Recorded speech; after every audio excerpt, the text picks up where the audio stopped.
Good evening friends.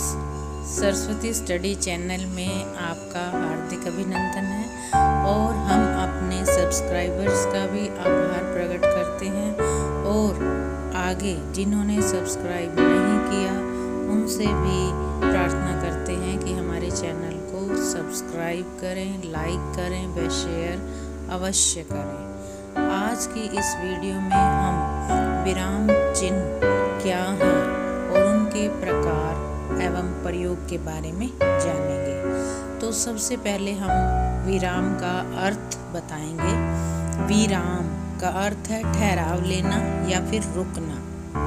अपने लेखन को प्रभावी रूप देने के लिए लेखक के द्वारा कई तरह के विराम चिन्हों का प्रयोग किया जाता है, जो कि लेखन में भावों की अभिव्यक्ति, वाक्यों का अर्थ स्पष्ट करने, उतार चढ़ाव और ठहराव को दर्शाने के लिए बहुत ही आवश्यक होते हैं और ऐसे ही विशेष चिन्हों को विराम चिन्ह कहा जाता है। इन विराम चिन्हों का प्रयोग हम वाक्यों के मध्य में या फिर अंत में करते हैं। हिंदी व्याकरण के विशेषज्ञ हैं कामता प्रसाद गुरु। उन्होंने विराम चिन्हों की संख्या 20 मानी है और उन विराम चिन्हों के प्रकार व प्रयोग के बारे में हम आपको अब विस्तार से बताएंगे। तो सबसे पहले इसके अंदर आता है पूर्ण विराम, जिसे खड़ी रेखा के द्वारा हम प्रदर्शित करते हैं। किसी वाक्य के अंत में पूर्ण चिन्ह लगाने का अर्थ होता है कि वो वाक्य खत्म हो गया। पूर्ण विराम का जो प्रयोग है, हम प्रश्न सूचक और विस्मयादि सूचक वाक्यों को छोड़कर बाकी सभी प्रकार के वाक्यों के अंत में करते हैं। उदाहरण के लिए जैसे श्याम ने खाना खा लिया है, हमारा वाक्य कंप्लीट हो चुका है। हमने अंत में देखे पूर्ण विराम यानी कि खड़ी रेखा के द्वारा ये चिन्ह प्रदर्शित किया है। इसी तरह से वह कल आएगा, तुम घर चले जाओ। तो ये ऐसे वाक्य हैं जिनके अंदर पूरा अर्थ निकल रहा है, बात खत्म हो रही है और अंत में विराम चिन्ह जिसे हम खड़ी रेखा के द्वारा प्रदर्शित किया गया है। उसके बाद है अर्ध विराम। अर्ध यानी कि आधा विराम लेना। जब किसी वाक्य को कहते हुए बीच में हम हल्का सा विराम यानी कि ठहराव लेना चाहते हैं लेकिन हमारा वाक्य खत्म ना किया हुआ हो, तो वहाँ पर हम अर्ध विराम, जिसे एक डॉट और नीचे कोमा का चिन्ह इसके द्वारा प्रयोग किया जाता है। या ये भी कह सकते हैं कि जहाँ पूर्ण विराम की अपेक्षा कम विराम लेना हो और अल्प विराम की अपेक्षा हमने ज़्यादा रुकना हो, तो वहाँ पर हम अर्ध विराम का प्रयोग करते हैं। यानी कि अल्प विराम की अपेक्षा ज़्यादा और पूर्ण विराम की अपेक्षा कम, तब वहाँ पर इस चिन्ह का प्रयोग करते हैं। जैसे राम तो अच्छा लड़का है किंतु उसकी संगत कुछ ठीक नहीं है। जिसे मैंने अपना दोस्त समझा वही आस्तीन का सांप निकला।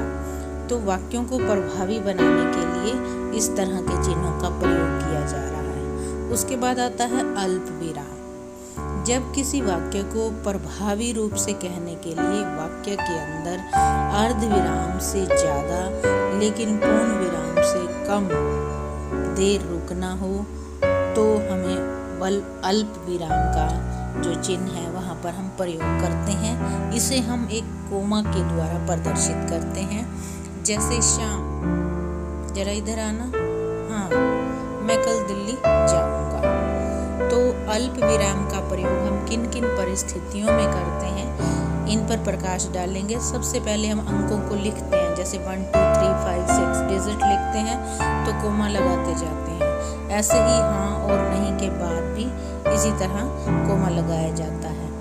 एक ही प्रकार के शब्दों के प्रयोग या फिर एक ही प्रकार के वाक्यांश की पुनरावृत्ति होने पर, जैसे भाग भाग शेर आया, तो यहाँ पर भाग 2 बार प्रयोग किया गया है, तो इसलिए इसके अंदर जो है कोमा शब्द लगाया है, कोमा का प्रयोग किया गया है। उसके बाद है तारीख और महीने का नाम लिखने के बाद, जैसे 23 जनवरी कोमा, 1897 को सुभाष चंद्र बोस जी का जन्म हुआ था।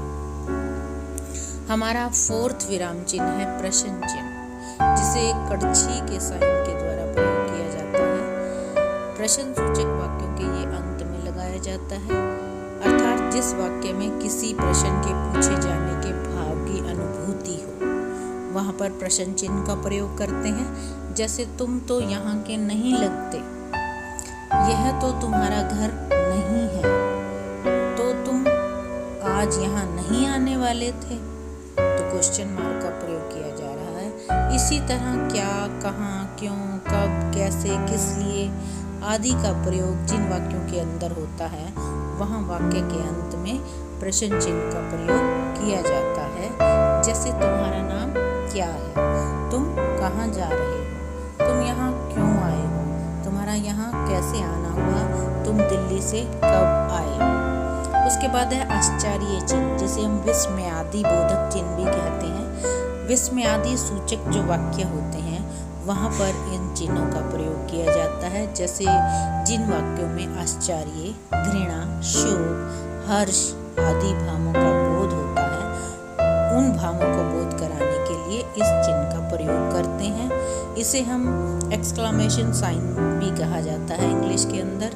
तो ओह, छी, अरे, अरे यार, शाबाश, अच्छा, हाय, आप देख रहे हैं, इन सभी शब्दों के साथ हमने विस्मयादि चिन्ह का प्रयोग किया है। इसी तरह इन्हें हम वाक्य में भी प्रयोग कर सकते हैं। जैसे वाह, क्या सुहावना मौसम है, वाह, क्या आलीशान घर है। आश्चर्य की अभिव्यक्ति हो रही है, अरे तुम यहाँ, यह तो उसके साथ बुरा हुआ।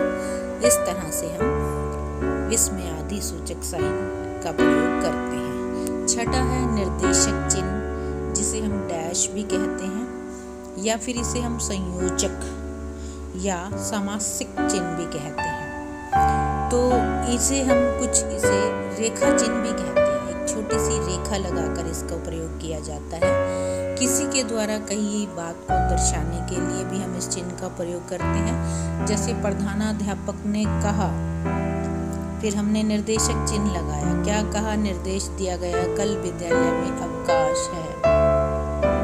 इसी तरह तुम मुझे खून दो, मैं तुम्हें आज़ादी दूंगा। फिर हमने निर्देशक चिन्ह लगाकर किसी की कही हुई बात है, तो जिसके द्वारा कही गई है उस शब्द का प्रयोग, यानी कि सुभाष चंद्र बोस जी ने ये कहा है, तो उनका शब्द यहाँ पर प्रयोग किया है। किसी शब्द की पुनरावृत्ति होने पर, अर्थात एक ही शब्द का 2 बार लिखे जाने पर, उनके बीच के अंदर भी हम संयोजक चिन्ह का प्रयोग करते हैं। जैसे दो दो, सो सो, कभी कभी, इस तरह से। युगम शब्दों के बीच में भी इसी तरह के संयोजक चिन्ह का प्रयोग करते हैं। जैसे खेल में तो हार जीत लगी ही रहती है, कुछ खाया पिया करो, बहुत कमजोर हो गई हो। तुलनावाचक वाक्यों में भी हम जैसे सा सी का प्रयोग करते हैं, तो उससे पहले हम संयोजक चिन्ह लगाते हैं। जैसे झील सी आंखें, सागर सा हृदय, चीते सी गति।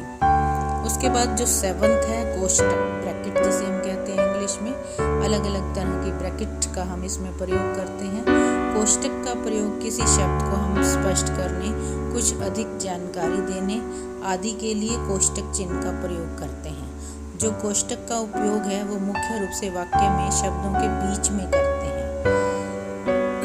ब्रैकेट्स को, जैसे ये इस तरह की ब्रैकेट है, उसे हम लघु कोष्टक, मंझली ब्रैकेट के अंदर जो है थोड़ा सा बीच में देखो उठाव है, और जो दीर्घ कोष्टक है उसको बिल्कुल स्ट्रेट ऊपर नीचे से सिर्फ मुड़ा हुआ दिखाया जाता है। हिंदी साहित्य लेखन के अंदर लघु कोष्टक का ही ज़्यादा प्रयोग किया जाता है। इसका उपयोग हमेशा जोड़ी के अंदर ही होता है, मतलब स्टार्टिंग में भी और एंड में भी लगाया जाता है। इसमें हम किसी भी शब्द के अर्थ को बताने के लिए भी उस अर्थ को हम ब्रैकेट्स में लिखते हैं। जैसे कि दशहरे के अवसर पर दशानन। अब दशानन यानी कि रावण, यहाँ पर दशानन से हमारा अभिप्राय रावण है, तो वो अर्थ हमने प्रदर्शित करने के लिए ब्रैकेट का प्रयोग किया है। तो जो लघु कोष्टक है ये, इसका प्रयोग जो है वो हिंदी के अंदर ज़्यादा किया जाता है। इसी तरह राजेंद्र प्रसाद, अब उनकी विशेषता कि वो भारत के प्रथम राष्ट्रपति थे, तो उसे भी हमने ब्रैकेट के द्वारा प्रदर्शित किया है। नेक्स्ट है हमारा 8th अवतरण चिन्ह जिसे हम कहते हैं, या उद्धरण चिन्ह, या हम इंग्लिश में हमें इनडायरेक्ट जो स्पीच है, डायरेक्ट स्पीच है, उसके अंदर भी हम इसका प्रयोग करते हैं। इसमें इन्वर्टेड कोमा स्टार्ट और कही हुई बात को कहकर फिर इन्वर्टेड कोमा क्लोज करते हैं। तो किसी वाक्य में किसी खास शब्द पर जोर देने के लिए हम अवतरण या फिर उद्धरण चिन्ह का प्रयोग करते हैं। जैसे गोदान, देखो inverted comma start and then close किया है, गोदान। तो ये क्या है, मुंशी प्रेमचंद जी का अंतिम और सबसे महत्वपूर्ण उपन्यास माना जाता है। तो इसकी विशेषता बताई जा रही है, तो उस स्पेशली जो शब्द आया है उसको हमने क्लोज किया है इन्वर्टेड कॉमा से। इसी तरह हिंदुओं का एक प्रमुख काव्य ग्रंथ कौन सा है, महाभारत, तो इसको भी हमने क्लोज किया है। किसी और के द्वारा कहे या फिर लिखे वाक्य या शब्दों को हम ज्यों के त्यों लिखने के लिए भी अवतरण या उद्धरण चिन्ह का प्रयोग करते हैं। जैसे कि पहले बताया है कि डायरेक्ट स्पीच के अंदर, जैसे हरिवंश राय बच्चन ने कहा है, क्या कहा है, तो इन्वर्टेड कोमा स्टार्ट, मन का हो तो अच्छा, कोमा मन का ना हो तो और भी अच्छा, इन्वर्टेड कोमा क्लोज। तो इस तरह से प्रदर्शित करते हैं। उसके बाद आता है उपविराम, जिसे हम अपूर्ण विराम यानी कि 2 डॉट के द्वारा प्रदर्शित करते हैं। जब किसी शब्द को हमने अलग दर्शाना हो तो वहाँ पर इस तरह का जो चिन्ह है वो प्रयोग करते हैं। जैसे विज्ञान, उसके बाद 2 डॉट, तो इसको हमने अलग किया। तो विज्ञान क्या है, वरदान या अभिशाप। तो हम इस तरह से हेडिंग बनाते हैं, लिखते हैं। तो विज्ञान के बारे में बात होगी, उस शब्द को हमने अलग दर्शाना है, तो इसलिए उपविराम का प्रयोग किया गया है। इसी तरह उदाहरण, राम घर जाता है। नेक्स्ट है विवरण चिन्ह, विवरण देना हो, किसी भी वाक्यांश की जानकारी देनी हो, कोई सूचना देनी हो, कोई निर्देश देना हो, तो टॉपिक का नेम लिखकर विवरण चिन्ह का प्रयोग किया जाता है। 2 डॉट और उसके साथ संयोजक यानी कि एक रेखा छोटी सी लगाकर इस तरह का चिन्ह प्रदर्शित किया जाता है। जैसे कृपया निम्नलिखित नियमों का पालन करें, उसके बाद ये विवरण चिन्ह लगाया जाता है और फिर नियमों का उल्लेख किया जाता है। आगे है भारत में आम की कई किस्में पाई जाती हैं, जिनमें से कुछ निम्न हैं, उसके बाद उसकी एक्सप्लेनेशन आएगी। 11th है पुनरुक्ति सूचक चिन्ह, जो कि नीचे की तरफ 2-2 कोमास के द्वारा प्रदर्शित किया जाता है। पुनरुक्ति, दोबारा कही गई। सूचक चिन्ह का प्रयोग ऊपर लिखे किसी भी वाक्य या फिर वाक्य के अंश को हमने दोबारा लिखने का जो श्रम लगता है वो बचाने के लिए करते हैं। जैसे कि ये एक तालिका बनाई गई है, इसके अंदर क्रम, संख्या, दान, कर्ता का नाम। अगर दान की राशि देखिए, राम ने 100 रुपीज़ की है, श्याम की भी सेम है, तो हम वो 100 रुपीज़ ना लिख के श्रम बचाने के लिए 2 कोमास से प्रदर्शित करते हैं। इससे पता चलता है कि 100 रुपये की ही राशि है। तो इस तरह से पुनरुक्ति सूचक चिन्ह का प्रयोग किया जाता है। उसके बाद है लाघव चिन्ह। लाघव चिन्ह एक जो है गोल बिंदु, जीरो जिसे हम कहते हैं, छोटी सी जीरो लगाकर इसे प्रदर्शित किया जाता है। किसी भी शब्द को अब जब हम संक्षेप रूप में लिखते हैं तो वहाँ पर उसके साथ लाघव चिन्ह लिखते हैं। जैसे हमने देखा होगा, डॉक्टर को हम जब लिखते हैं तो पूरा न लिखकर डॉ लिखकर फिर हम लाघव चिन्ह का प्रयोग करते हैं। इसी तरह प्रोफेसर है, उत्तर प्रदेश है, उ और प्र, तो इस तरह से लाघव चिन्ह का प्रयोग किया जाता है। उसके बाद लोप चिन्ह। लोप चिन्ह मतलब कोई भी शब्द मिसिंग है उसको दिखाने के लिए डॉट डॉट डॉट या फिर प्लस प्लस प्लस का प्रयोग किया जाता है। जैसे जब वाक्य या फिर कोई अनुच्छेद है उसके अंदर कुछ अंश छोड़कर लिखने होते हैं तो जो वो लोप चिन्ह है हम उसका प्रयोग करते हैं। जैसे मैं टिकट ले आऊँगा पर, उसके बाद डॉट डॉट है मतलब मिसिंग है कुछ वर्ड, फिर मैं साथ नहीं चलूँगा।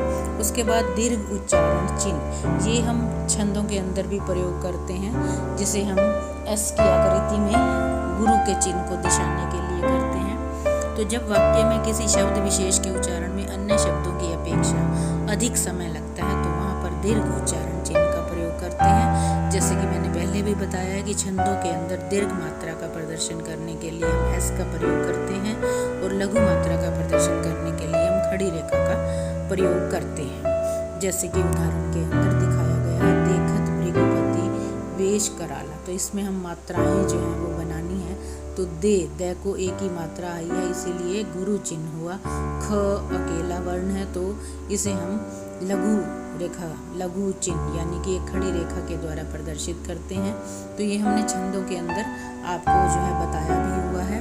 उसके बाद आता है हंस पद। इसे उल्टे वी या फिर त्रुटि बोधक चिन्ह भी इसे कहते हैं।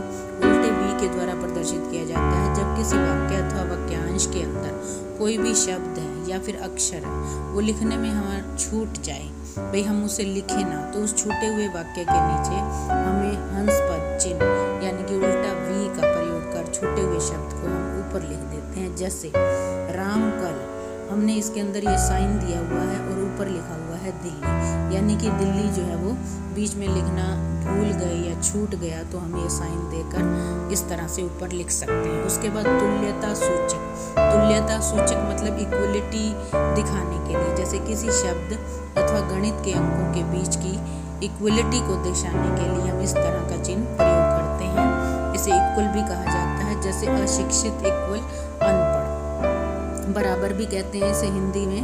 4 और 4 इज इक्वल टू 8 यानी कि बराबर 8। अ बराबर ब। 17 है हमारा समाप्ति सूचक। समाप्ति सूचक के लिए देखो, संयोजक छोटी रेखा फिर 0 फिर छोटी रेखा, या फिर इस तरह से एक बड़ी रेखा का भी हम प्रयोग कर सकते हैं। तो बड़े लंबे लंबे लेख, कहानी, अध्याय अथवा पुस्तक के अंत में इस तरह के चिन्हों का प्रयोग किया जा सकता है। उसके बाद 18 है टीका सूचक। टीका सूचक को हम एक स्टार या फिर प्लस प्लस या फिर 2 से प्रदर्शित करते हैं। पाद बिंदु, जिसे हम डिवाइड के साइन के द्वारा प्रदर्शित किया जाता है। तो ये थे हमारे विराम चिन्ह के प्रकार और उनका प्रयोग। आशा करते हैं आपको ये वीडियो पसंद आएगी और आप विराम चिन्हों को अच्छे से समझ पाएंगे। हमारे वीडियो को लाइक और शेयर